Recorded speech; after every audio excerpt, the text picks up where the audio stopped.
The meeting of the Board of Ellis County Commissioners will now come to order. Let's stand for the Pledge of Allegiance. Pledge allegiance to the flag of the United States of America and to the republic for which it stands, one nation, under God, indivisible, with liberty and justice for all.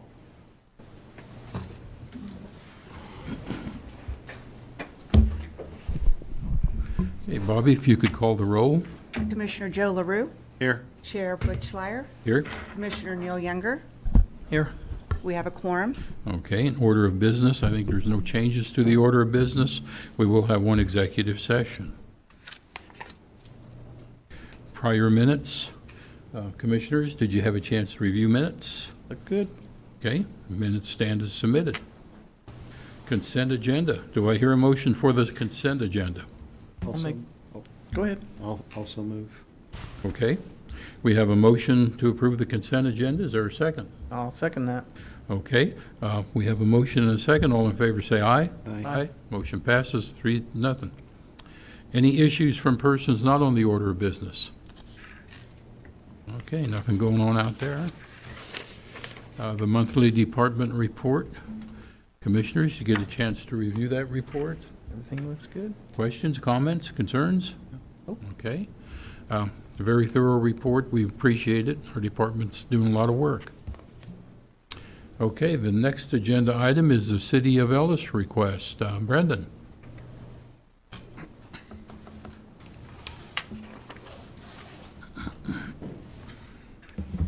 Good evening, Brendan McKay, Ellis County Public Works Director. So before us is a request from the City of Ellis to help assist them with their road preservation project, chip sealing some of their roads. So about every year, every other year, they didn't ask us last year to assist them. They asked county forces to utilize our equipment and our labor to assist them with rehabilitating some of their roads via chip seals. So with that, they pay for the cost of the chip. They reimburse us for the cost of the oil at the time of purchase, and we use our labor. Generally, we schedule it around harvest because, as you guys all know, big ag community out here, a lot of big equipment on the main roads. It gets our guys off and out of the way of there so they're not being obstructed. And this amount should take a day. If we run into issues, maybe run into a second day. But 3 to 4 trucks, 2 people on our chip spreader, 1 on our oil distributor, 2 rollers behind compacting the chips into the oil, possibly a loader or a broom, but generally they sweep ahead of us with their street sweeper in advance, so we don't need our broom. And they generally have a loader for us and someone in it to load our dump trucks.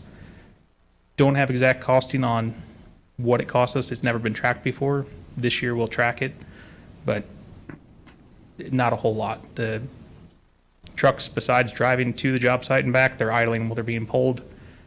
Chip spreader has a small diesel engine on it, even though it's a large machine. Rollers have small diesel engines, so they don't burn a whole lot of fuel. There's not a whole lot of cost to the county except for a day of labor for about 10 people. I know we frequently have assisted the City of Ellis with this kind of road maintenance. Yes, sir. But has the City of Victoria ever requested such? I believe they have, and the county has as well. Okay, It hasn't, neither have requested since I've come into the position last year. right. Yeah, well, you're pretty new yet. Yes, sir.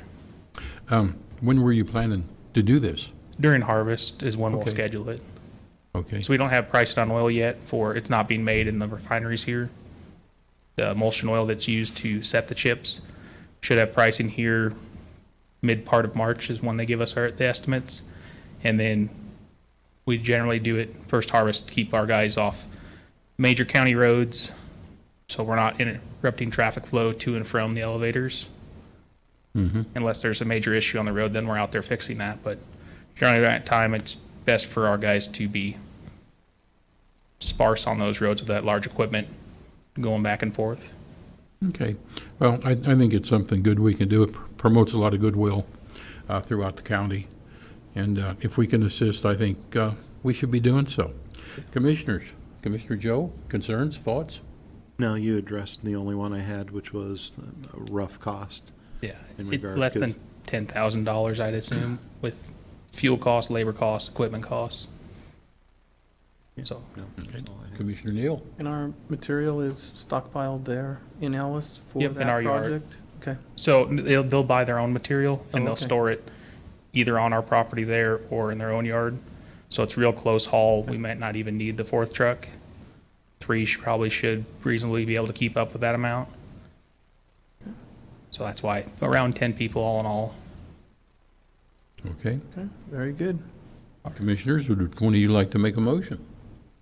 I will. I'll move to approve the Ellis County Public Works to assist the city of Ellis in completing their chip seal project utilizing county labor and equipment. And I'll second it. Okay, we have a motion and a second. All in favor say aye. Aye. Motion passes 3-0. And then wanted to give everyone a little bit of update as well. 450 bridge, the one over the Saline River, they're working on their last pier right now. They're hoping around mid to end March to start pouring the deck on that. So that's progressing nicely. The Cathedral Avenue project, the planned start date is next Monday, February 28th. So after that gets under construction, south or northbound traffic will be halted during the project zone, but southbound traffic will be open throughout project. Might have to shift from east lane to west lane throughout it, but southbound traffic will be open throughout the entirety of the project.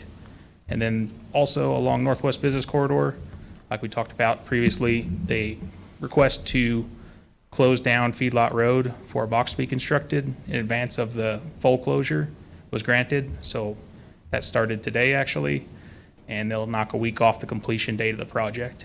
Okay. Everything's moving right along. Okay, thank you, Brandon. Thank you. Brandon. Thanks. Okay, the next agenda item is the designation of Board of Zoning Appeals. Mason? Good evening, Commissioners. Mason Ritter, Environmental Services Director. Before you this evening, we just have a housekeeping item, just designating the Board of Zoning Appeals that would handle any variance requests or anything of that matter, or zoning administrator rebuttals or whatnot. So what this would essentially do is get a board established for us as required by statute. Our recommendation is just to do the Joint Planning Commission, and then those terms can run essentially concurrently with the current Planning Commission members, and then they'll have two positions that they can either be reappointed to, or you can select somebody else if you so choose. It just kind of sets us up for a little more success and consistency throughout the process moving forward.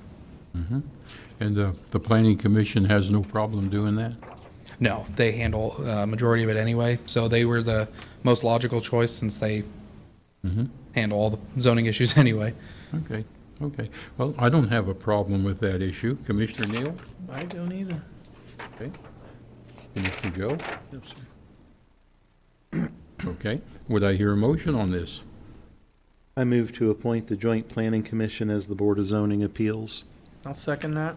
We have a motion and a second. All in favor say aye. Aye. Motion passes 3-0. Thank you, Commissioners. Thank you, Mason. Quick question, Bill. Is that something the commission will have to appoint annually, each year at the reorganization, or is it just once? No, that'll stay until they do something, if Until they they make a do change. something different, yeah. Okay, the next agenda item is the Township Annual Reports. Bobby? Bobby Dreiling, County Clerk. Every year, I have to send off to the townships an annual report form to where they're supposed to report back to me their expenditures and their expenses from the year. Out of the 9 townships, I received 7 of them back.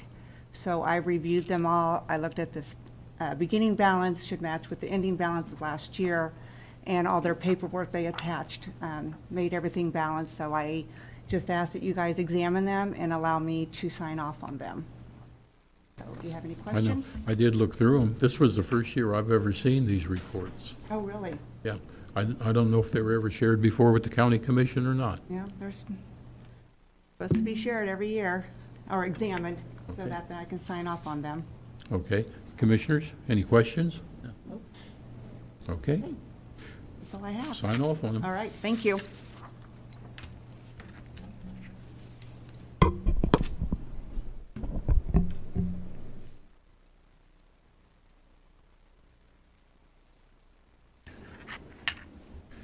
I gotta get down here where I need to go.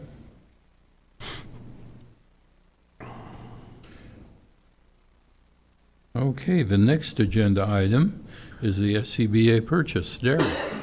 Good evening, Commissioners. Darren Myers, Director of Fire and Emergency Management. Before you tonight is approval to proceed with the purchase using the ARPA funds for 38 self-contained breathing apparatus for the fire department. This is one of the items that was brought to the commission back in late 2021 to proceed with pricing for the RFP process. Since that time, the RFP was designed. It was the same RFP that was approved by iParametrics, our ARPA Disaster Consulting Services, which they created. We just added the specifications in. It was listed on our website. It was sent to the Small Business Administration. It was also sent out to 6 different vendors around the state that normally do business with the county fire department and provide bids on. Of that, we received 3 no bids back because one of them actually used to sell the same apparatus that we have now, but they lost their certification and they no longer make those models anymore. We received one other proposal. It was late, past the deadline, so technically it didn't meet the standards of the RFP, but it was the high bid. And then the bid that you see tonight from Conrad Fire was the low bid of just over $336,000.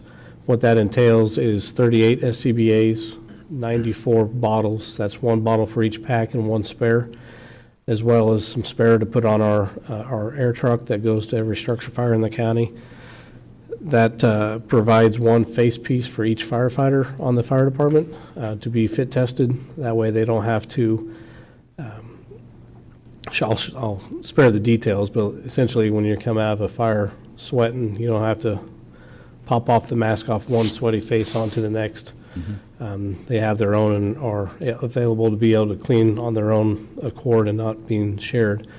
It also comes with rechargeable battery packs, and well as bank charge stations to charge those.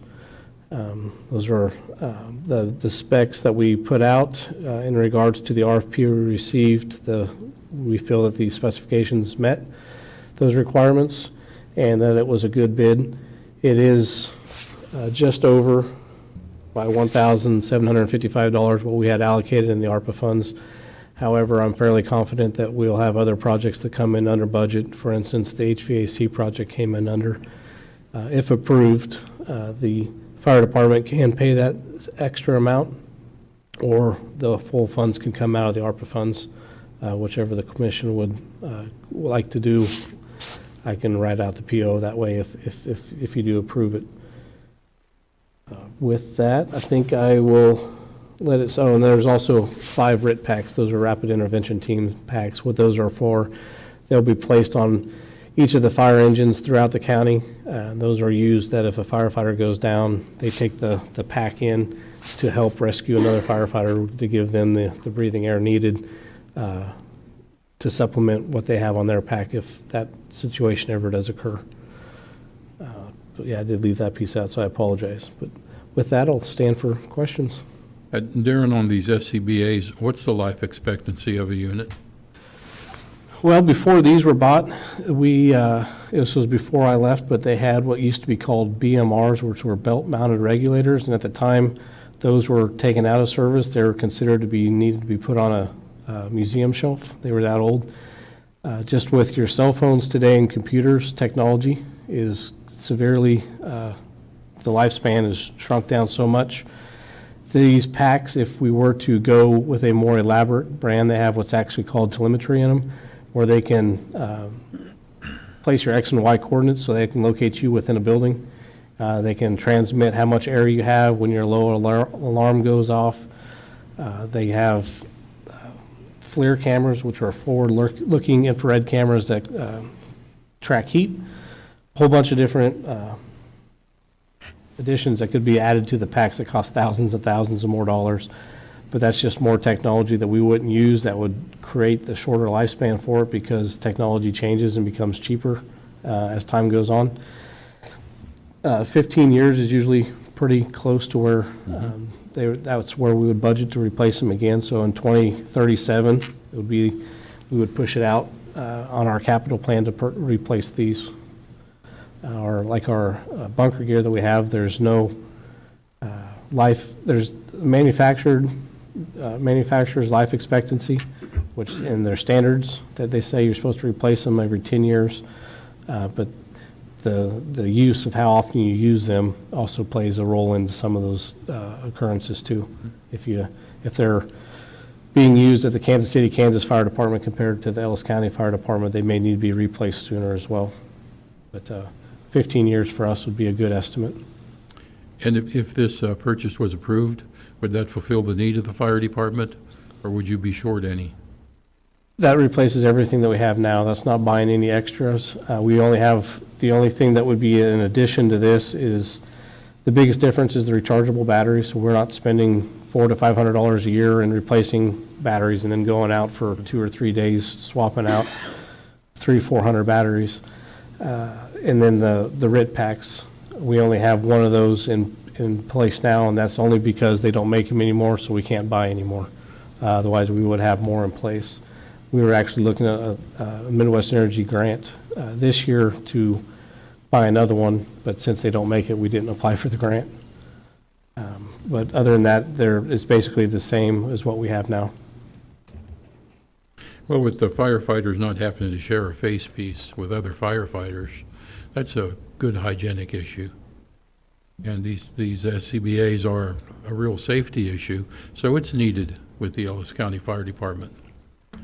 Commissioners, do you have any questions or concerns for Darren?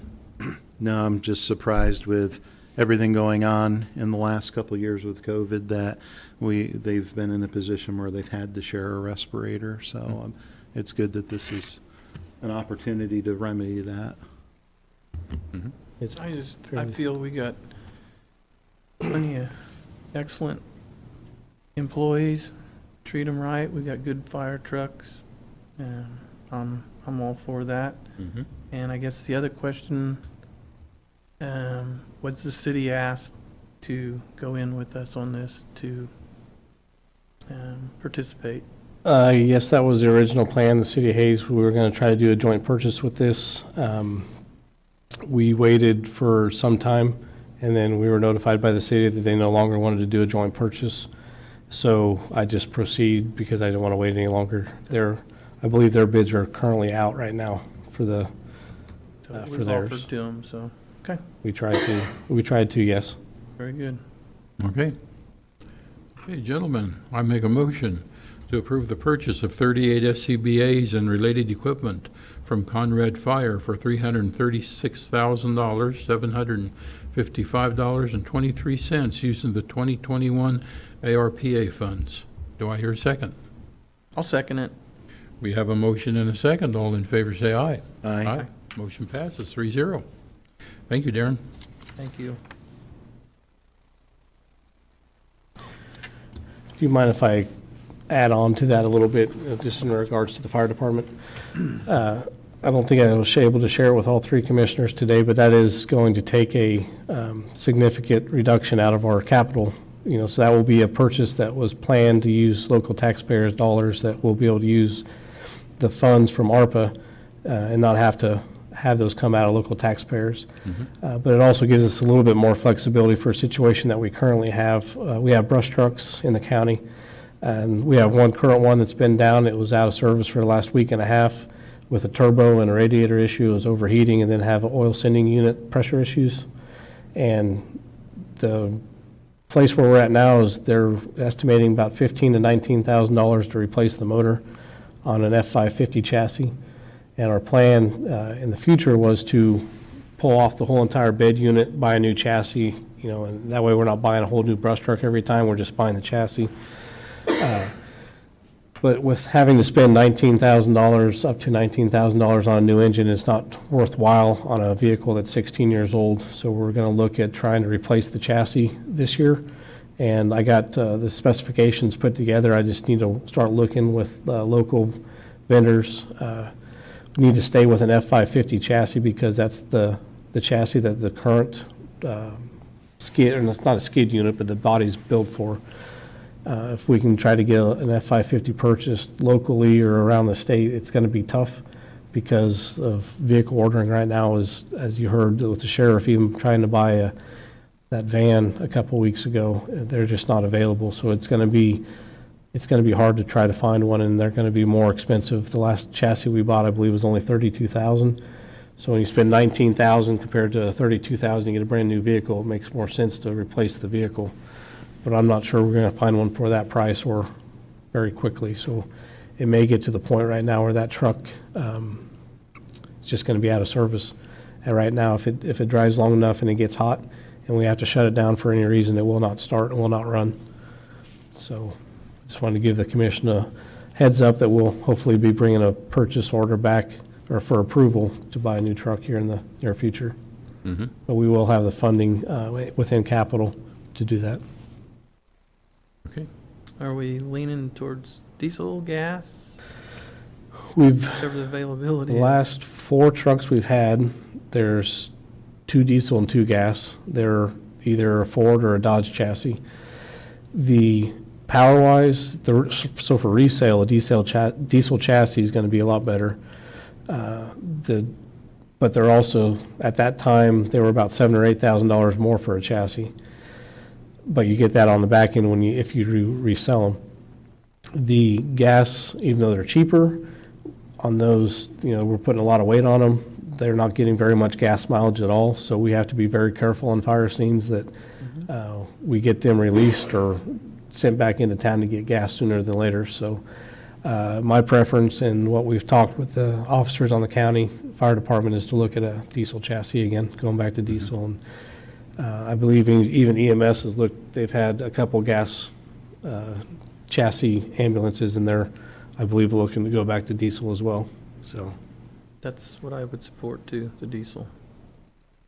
we tried it. We tried the cost savings, but I just don't think it's workable. It's just not as efficient and as easy for us out there on a fire scene. Thank you. Okay, thank you, Darren. Okay, the next agenda item is the hair follicle test machine. Darren? I can have Mr. Smith come up too to explain this a little bit more, but while I catch, before I start coughing, I'll let Mike explain to you exactly what the hair follicle machine does and how they're using it. Hi, I'm Mike Smith, District Court Administrator here in the 23rd Judicial District. So the way this came about, back when COVID originally started, our drug court everybody shut down. We were not able to do anything with clients. We had downtime that we were not able to UA people. So we went through a period and we sent all of our drug court team, had sent all the participants of drug court to do a hair follicle test because there was such a gap that if we did a urine test, they would not test positive in it because enough time had gone by that they'd had a UA that if they'd used, we wouldn't have caught it unless they'd used right away. So the hair follicle testing machine was a way to go back and give us a 90-day profile of drug testing or drug use that they've had. So we paid, all the drug court clients had to go and pay this on their own. Or actually, I think we actually might have paid for some of it out of community corrections funds. But that brought on, what would it cost to get us our own machine? So community corrections had contacted this company, MD, I can't remember the name of the MD, Micro Distributing. They came out and they gave us a demonstration of the machine. Essentially what it does is you cut as close to the skin as possible. You get 1.5 inches of hair, you put it in a tube, it puts it in a machine that spins and breaks that hair follicle down, and it has a liquid in it. You pour it in, and it'll give you a positive or a negative result for, I believe there are 6 tests that you have on the test that we have, or that we ordered. It is, like I said, it'll give you a 90-day profile of the drug use that they've had. Our intention is to use this as, at court services anyway, for incoming clients. If they've tested negative on their very first visit with us, it allows us to probably not do as many UAs throughout the course of their supervision because they aren't using drugs before they come on supervision. Our hope is that they're not going to continue to it. I mean, we'll still be drug testing those, but we probably won't be using near as many because there's not likely an alcohol or drug problem associated with this client. So it's going to save us a little bit of drug testing, which puts us in tight quarters with people. that we don't have to do if we're, able to cut down on those. The hair follicle machine is going to be shared with community corrections. The county attorney's office has shown an interest in it. We have it. We're going to have another training on it here soon. If the health department would like to be included in that so that they could use it for whoever they need. Basically, the entire county, departments would have access to it if they needed, and we'd be willing to help them with that. With that, I don't know if you guys had any questions on that. So this hair testing machine, it gives you a longer history of any drug use? It does. It's not just if someone used yesterday or the day before, it can give you quite a lengthy history, is that correct? Correct, but the hair follicle machine takes about 20 days after they use a drug for it to come into effect, because hair's got to grow out long enough for us to test it. So, inch and a half of hair is 90-day profile of drug use. Okay. So, yeah, it does give us a longer history.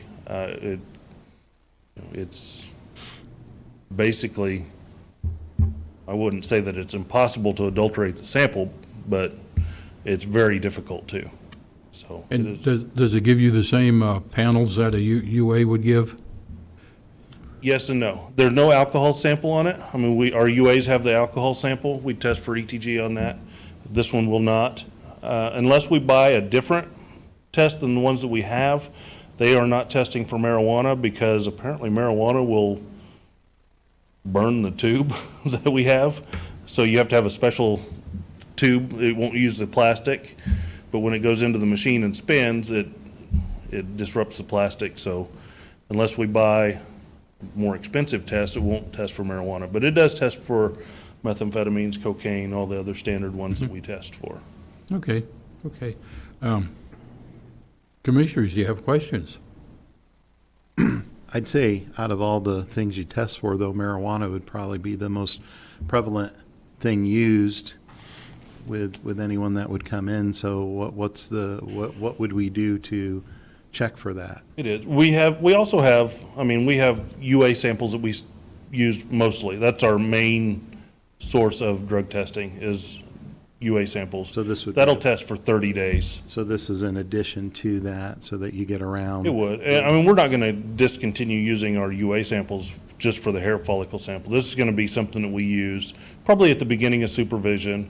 If it may go with a UA, if we need to test for alcohol, we have the means to do that.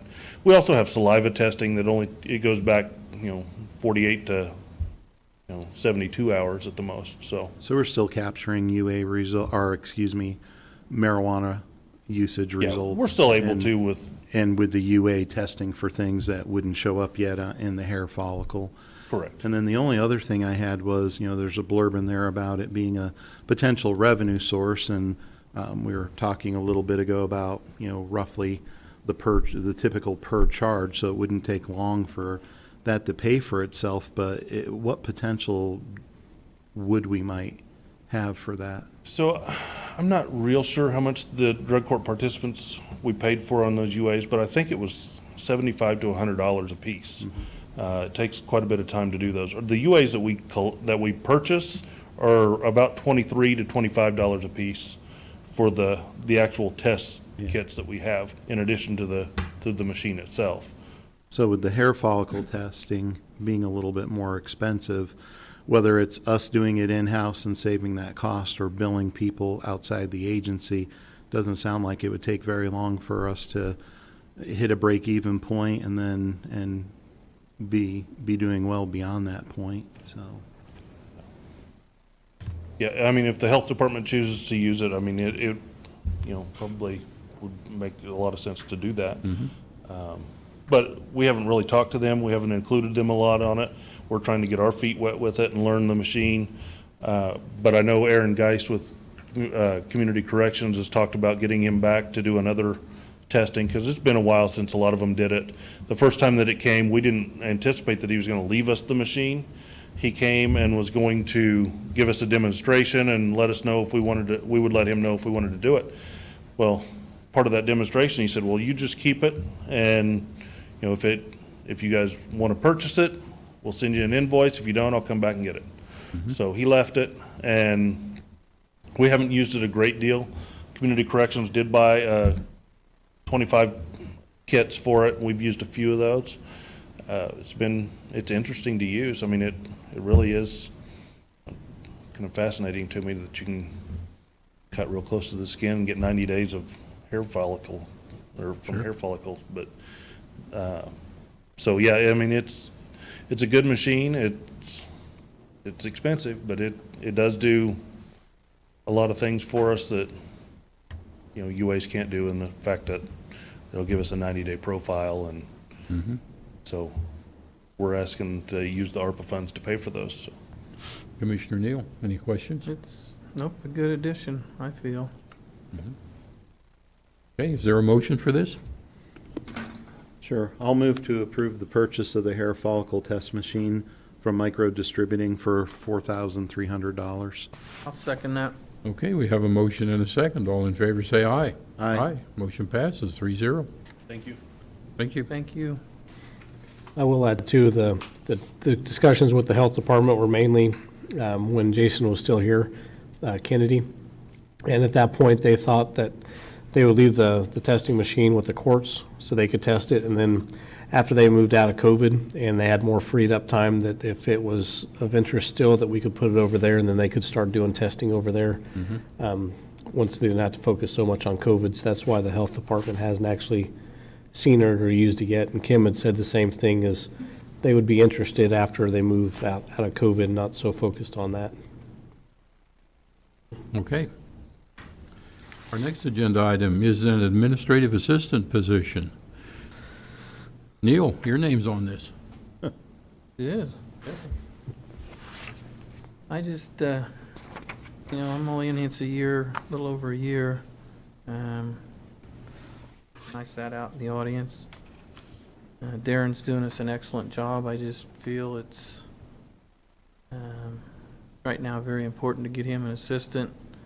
It's not healthy for him. I know I've called him a couple times and had some questions on some stuff, and 8 o'clock, 8:30, he's still at the office. Not healthy, not a good family life. I feel he should come here and leave here. And today's happy and go home, and this assistant would help us. Not only that, it would get another set of hands and eyes on our budgetary stuff. So I feel that we should pursue this, and nothing that you're not doing us a good job. You're doing us an excellent job. So. Commissioner Joe, any questions? No question, just a comment or two. With Darren doing 2 different jobs, where the county's actually saving quite a bit of money, and so the money we're saving far exceeds what we would be spending to add an administrative assistant. So I think it's something where we're still saving money, and we're keeping a valued asset from burning out. So. If he would, so he can take a vacation, that also that assistant would, fall in, right in place there, so. Well, I know Darren is doing an excellent job. He's the fire chief, and he's also our administrator. I've heard from other elected officials in the county, says you need an administrative assistant. One of their greatest worries is we're going to burn you out. That could happen. I know you're just too humble to ask for one, but I think you definitely need one. You need to share some of the duties you're now doing so you could just focus on others without working all the hours you're working. And so I'm in favor of this position. I know as I read through the information here you give us, and I just want to clarify something, and that has to do with the position in the clerk's office. And I'm real hesitant to revert that position to 3/4 time. I think if Bobby is keeping that person busy now full-time, I know for sure during election time she's going to require that person. And so I would definitely like to keep that position in the clerk's office full-time and just fund an administrative assistant for you. I know as I reflected on this the past 30 days or so, it never even entered my mind to look at what the clerk in the clerk's office, the hours there should be cut. So I would definitely not want to see that happen at this point in time. So with that being said, commissioners, you have any other input? I don't think there's a need to cut that position. I think there's plenty of work to go around. And again, we're still realizing a cost savings by Darren doing 2 very senior level positions in the county. So we're still money ahead and both can stay full-time. Okay, Commissioner Neal?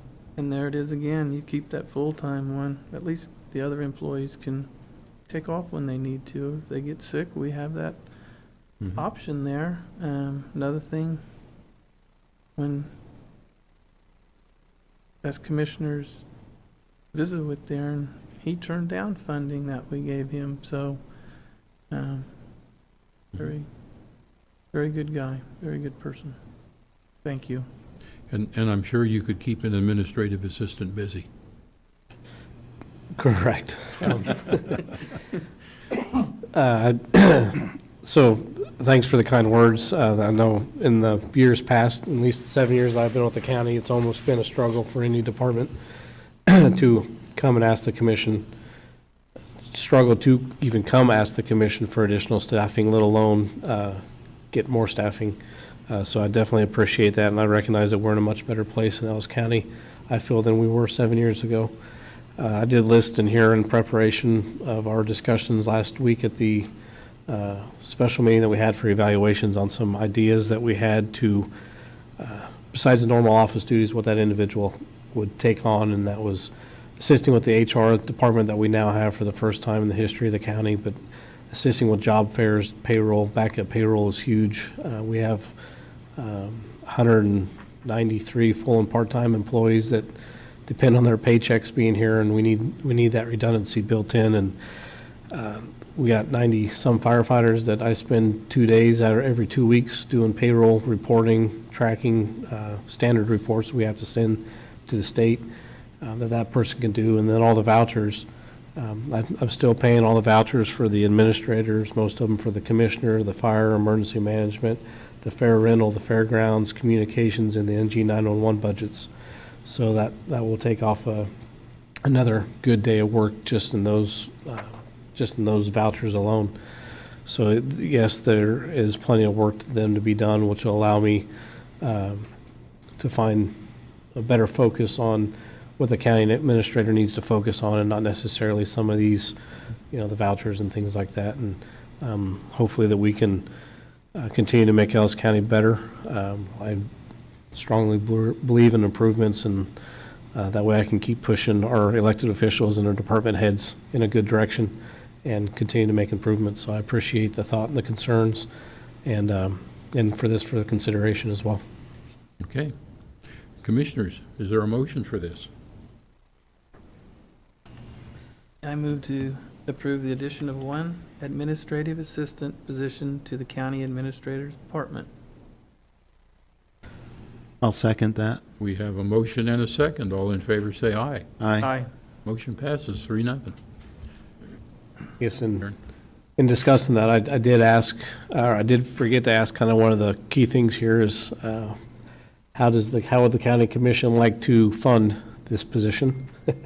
It's one of the big things, but the current, if we left the easy part is keeping the clerk's office at 40 hours, that position. The funding is there, so we would just transfer the 25% of that salary over to the clerk's office within a budget adjustment. So that way her budget would be full, and she wouldn't be over budget because of the additional salaries. And then we have several options to add the full-time administrative assistant. One would be just to absorb it in the budget and have the Department 18, the county administrator's budget, go over budget. Or we could do a budget adjustment and reduce the budget stabilization account by the equal amount. We would just, if it's X amount, we would just reduce the budget stabilization by X and add X to the Department 18 for county administrator. And we also have the unique opportunity that is not part of the projects that we have listed, and I have not visited with staff about, but the ARPA funds that we do have available can be used for that as well. And there were some cost estimates on the agenda item of what that full-time employee would look like for the rest of this year. It would be about $55,000 for whichever way we decided to fund it, or the commission would decide to fund it. And then for 2023, we would just budget that into the normal budget for the Department 18, just like every other position in the county is. Well, Darren, would the county administrator have a recommendation on how to fund it? I just gave you 3 recommendations. You gave me 3 choices, not one was a recommendation. I think the easiest for the financial sense, we did have some significant cost savings that I think came in for the HVAC project. Hopefully they stay that way. I think we still have a pretty good size amount budgeted for the HVAC improvements at the law enforcement center, which hopefully will come in under budget as well. So I think between those two, that would definitely cover the cost and not take away from any other project that we were looking at within the ARPA funds. Okay. I know we did have a rediscussion on the ARPA funds about some additional projects that the department heads would like to have added. As the commission is aware, when we first started with the ARPA funds, we were giving specific direction on the interim final rule from the federal government of what it could be spent on, and it had to be some type of nexus in relation to COVID. Since then, the guidance has changed, and we now have a $10 million standard allowance that it can essentially be spent on anything as long as the proper procurement procedures are used. So we don't have these 2 buckets of nexus to COVID and then loss of revenue anymore. It's just one pot of money. So this would be an allowable expenditure under the ARPA funds. And that way we can at least put it on, not on the taxpayers this year, and be able to include it next year. And I believe sales tax are trending very well. There's many reasons for where sales tax are at this year. A big part of it is because of the 7 to 8% inflation. The more you pay for a product, the more you're going to pay for sales tax.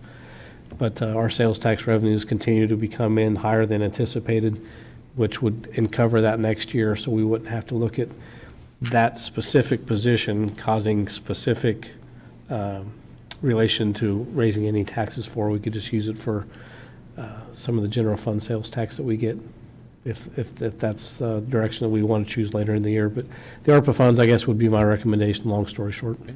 Commissioners, would you like to use the ARPA funds for this? That's what I'm all for. That way we can get straight for 23. Let's do it.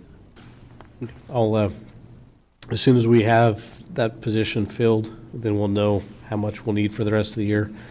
And then I'll come back, we'll do a budget adjustment, just like we did for the salary adjustments for the clerk's office and the administrator's budget to include those funds. Okay. Sounds good, Darren. Okay, county administrator report. Darren? I have none. I just want to say thanks again for the consideration that you just given us. Okay. County commissioner reports. Neil? Yeah, last week I went to the Shenchen meeting, so, and as we were talking about the chip seal, maybe is that something that we can offer to the city of Shenchen sometime? Okay. Then I also went to the KPA, which is the Kansas Pipeline Association. There was a lot of individuals that get away from their families and their volunteers. They were there. Would have liked to seen some more of them there, but that's all right. There was plenty there. It's something that I think we should probably encourage some of our volunteers to go to. We had a excellent speaker finally after I've been there 30 years. I went to him, and this was probably the best one. So just something to think about, to at least let the firefighters know that. So very good. Okay. Commissioner Joe? This past week, I was able to spend some time with the noxious weed department.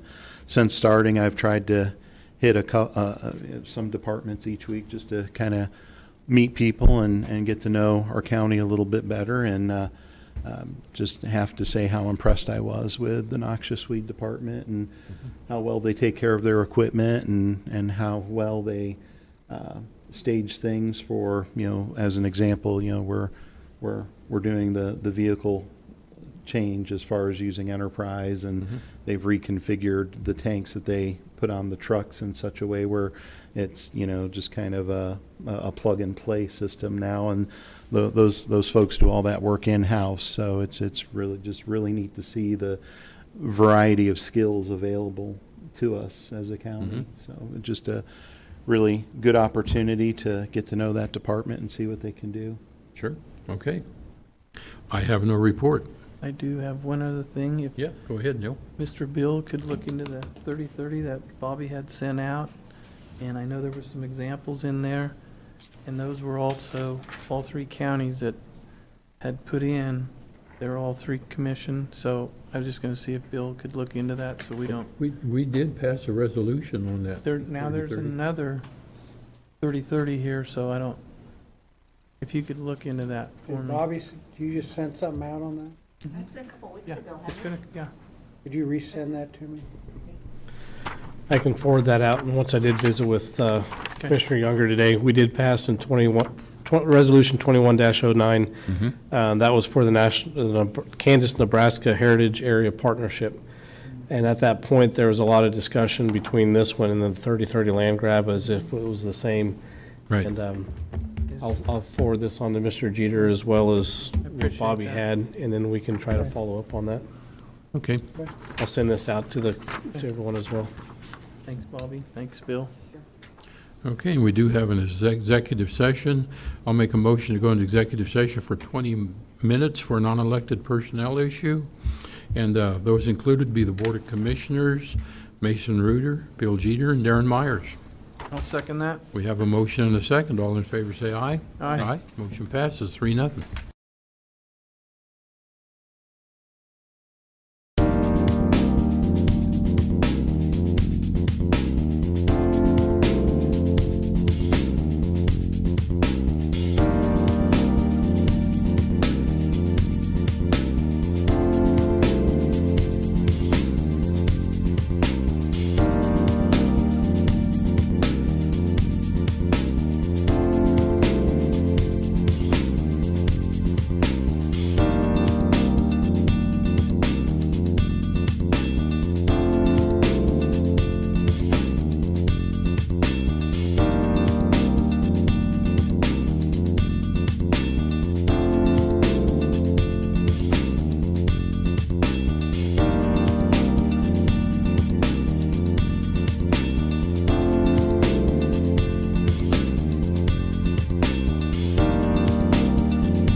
like if they are the right size.